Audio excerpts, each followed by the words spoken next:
Olá, seja bem-vindo a mais um programa Considerações. Hoje vamos falar sobre violência doméstica.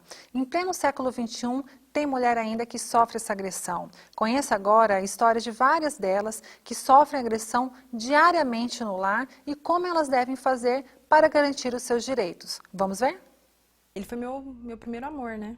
No começo eu aguentava porque eu queria manter minha família, porque minha mãe, né, era separada, já minha avó também, eu não queria repetir a história delas, eu queria ter uma família sólida, que eu acho que é o sonho de toda mulher.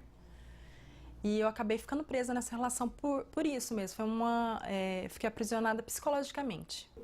Às vezes quando ele saía, chegava alterado, bebia, me agredia, muitas vezes porque eu não queria ir, não podia ir, porque eu tinha meus filhos.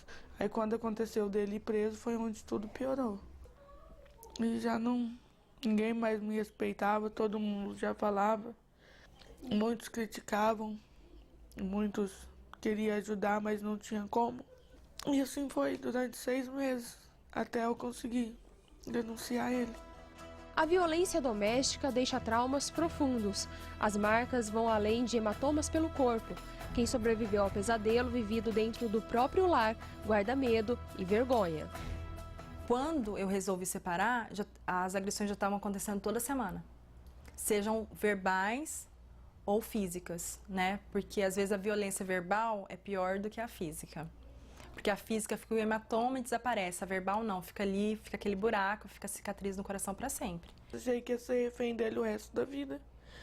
Apesar por não ter ninguém, por não ter apoio, eu achei que seria mais difícil. Para essas mulheres, sair da condição de agredidas e recomeçar é difícil, mas não impossível. Buscar ajuda é a melhor saída para escapar da violência. Uma arma muito eficaz no combate à violência doméstica é a informação e é a denúncia. É importante destacar que só em 2013 nós efetuamos pela Delegacia da Mulher 312 prisões. Então é praticamente um homem por dia, né? Todos eles por infringência da Lei Maria da Penha. Em média, 70 mulheres procuram a delegacia diariamente. São mais de 5.600 registros de boletins de ocorrência por ano. O número é bastante alto, mas também pode ser reflexo da maior conscientização das mulheres a respeito da violência doméstica. Então, a Delegacia da Mulher possui um canal para recebimento de denúncias anônimas, né, onde a gente faz toda uma investigação e apura o crime.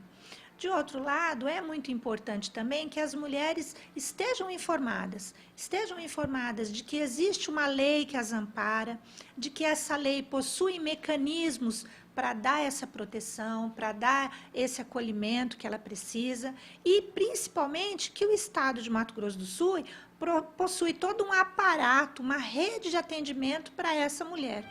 Para romper a relação de violência, essas mulheres decidiram expor a situação. É a medida mais inteligente e corajosa de seguir em frente. Quem superou o pesadelo enfrenta agora as expectativas de uma nova vida. Eu sonho em ser assistente social hoje em dia, para poder ajudar pessoas como eu estou sendo ajudada hoje. Para escrever uma nova história, todo mundo ter um novo recomeço de dignidade, de amor, de fraternidade. Que ninguém desista, que nada é impossível. E para falar sobre este assunto de hoje, a violência doméstica, convidamos o sociólogo Paulo Cabral, que está aqui do meu lado, para conversar com a gente. Seja bem-vindo. Obrigado. A violência doméstica, em pleno século XXI, como eu já falei anteriormente, a gente acreditava que não ia existir, tanto quanto ainda vem aparecendo nos noticiários. O que se deve a isso? Bem, nós temos uma matriz patriarcal muito forte. Foram milênios de patriarcalismo. Isto significa o quê? A supremacia masculina. Até recentemente, a coisa de 2, 3 séculos, só o filho primogênito varão é que tinha direito sucessório, que recebia herança. Né? Quer dizer, não se tratava nem do filho homem, era o filho homem mais velho. Tá? Depois, essa coisa se modifica e os filhos homens passam a ter direito. As mulheres não, quer dizer, elas não tinham direito ao patrimônio. Tá? tanto que a gente fala do senhor de engenho e não da senhora de engenho.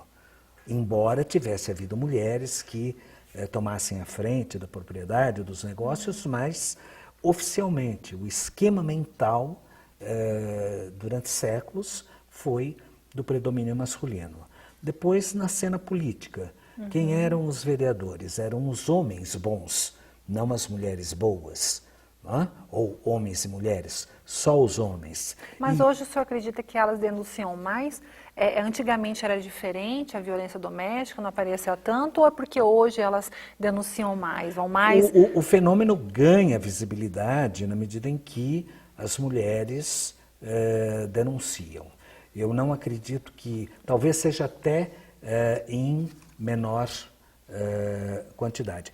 Agora, em pleno século XXI, nós ainda temos a violência doméstica, por quê? Porque nós temos uma grande maioria de homens formados nessa perspectiva do patriarcalismo, nessa ideologia machista, por meio da qual ele se julga superior à mulher, ele se julga mais inteligente do que a mulher. O álcool, né, que está presente na vida aí de vários brasileiros, nas famílias, em churrasco de domingo, Natal, Ano Novo, no entanto que final do ano, por conta das festas, né, tem um índice um pouco maior da violência doméstica. O senhor acredita, como sociólogo, que isso interfere? É um potencializador?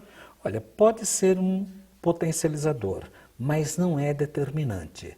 Se o sujeito não tiver esse arcabouço de uma mentalidade machista, ele pode encher a cara que ele não vai agredir as mulheres da sua casa, seja mulher, namorada, irmã, mãe, porque a gente quase sempre muito pensa na mulher, a mulher, né? Cônjuge, e não necessariamente é só a mulher cônjuge vítima. Existe a mãe, existe a avó, existe a irmã, a prima, né? A cunhada, a agregada, enfim. É o homem que se sente mais poderoso que a mulher e que comete a violência. Agora, evidentemente que para ele cometer essa violência é preciso que a sua estrutura o leve a isso. Então, não será o álcool ou algum outro tipo de droga o determinante dessa prática, e sim toda uma mentalidade que circula entre nós, como se fosse normal o homem bater na mulher. Quer dizer, isso até cerca... E existe alguma agressão à mulher que é aceitada pela população? Uma agressão verbal, psicológica, que as pessoas não acham que... Isso ainda não é agressão? Existe, até porque há cerca de 30 anos atrás, o marido ou o homem enchia a mulher de porrada, falando no popular, e ninguém interferia. Existia até o ditado, segundo o qual, em briga de marido e mulher, não se mete a colher. E nessa briga poderia estar presente a agressão, mas ninguém interferia. Até mesmo membros da família tomavam como aceitável, porque era um padrão. Para você ter uma noção, meus avós paternos se casaram em 1916. Pessoas muito simples, morando no bairro popular de São Paulo, e eles nunca tiveram esse grau de desrespeito. Meu avô jamais pensou em erguer a mão para minha avó. E isso era cantado em prosa e verso como uma coisa a ser enaltecida. Por quê? O padrão era as mulheres apanharem dos maridos. E, curiosamente, isso não acontece apenas nas camadas populares. Essa prática da agressão contra as mulheres permeia todas as classes sociais. Tanto pobre, classe média, rico, elite, enfim. De sorte que não se trata de um fenômeno localizado numa classe. É uma mentalidade maior que permeia toda a sociedade, que é o maldito machismo a que eu me referi. Certo. E isso se reflete não só na violência doméstica. Você vê que as mulheres no mercado, em geral, a despeito de terem no conjunto maior escolaridade que os homens, elas têm salários menores. A massa salarial paga às mulheres é cerca de 1/3 inferior à paga pelos homens. E por quê? Não são competentes? Absolutamente. Até, não raro, são mais competentes, mas ganham menos, tá? Por conta dessa discriminação. A gente vai para um breve intervalo, não saia daí.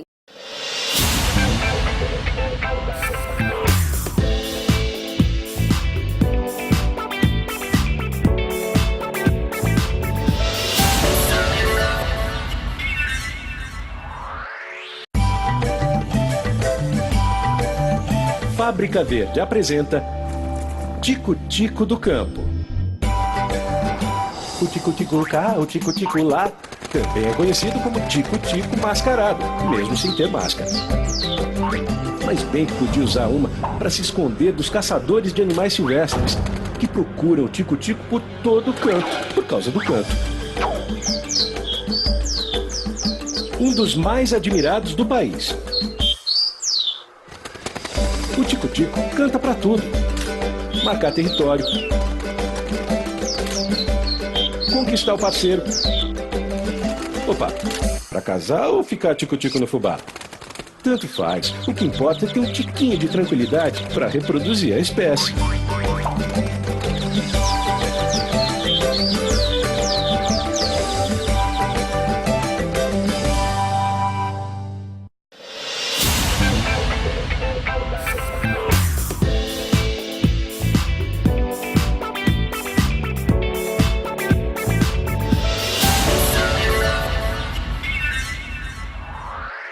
Quem está aqui comigo do meu lado é o sociólogo Paulo Cabral, que estamos conversando sobre violência doméstica.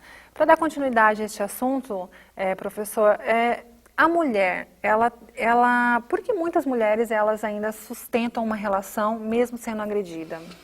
Veja, existe o mito romântico, segundo o qual, através do amor, a mulher poderia redimir esse homem, torná-lo manso, não é?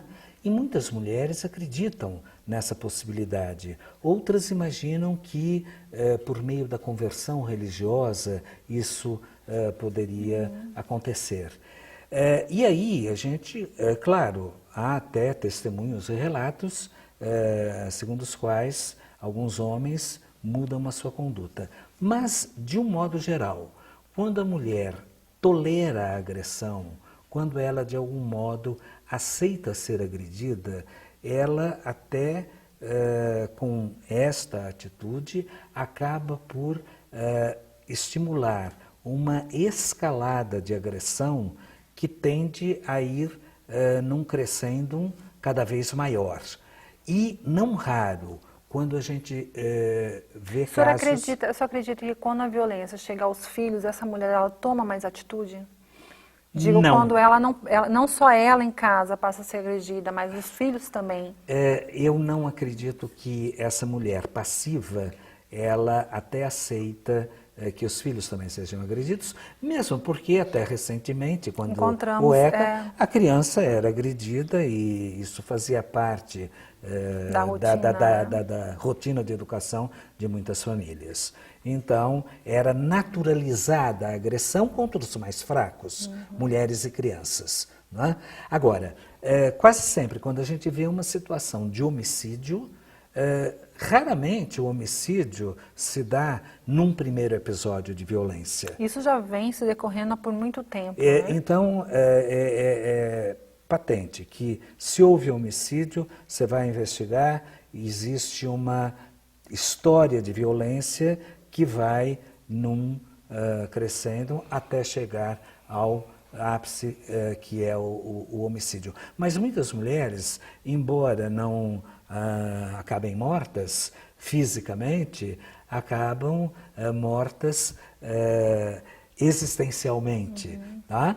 Porque o seu potencial, o seu projeto de vida, né? A sua autoestima, acabam sendo completamente tolhidos pela opressão do macho. Eu quero agradecer a sua presença aqui mais uma vez no nosso programa. Eu é que agradeço a oportunidade e o convite. E o programa de hoje fica por aqui. Se você quiser mandar alguma sugestão para a nossa produção, o endereço está logo abaixo. E lembrando que todas as notícias do Poder Legislativo você encontra no nosso site www.al.ms.gov.br. Até o próximo encontro. Tchau!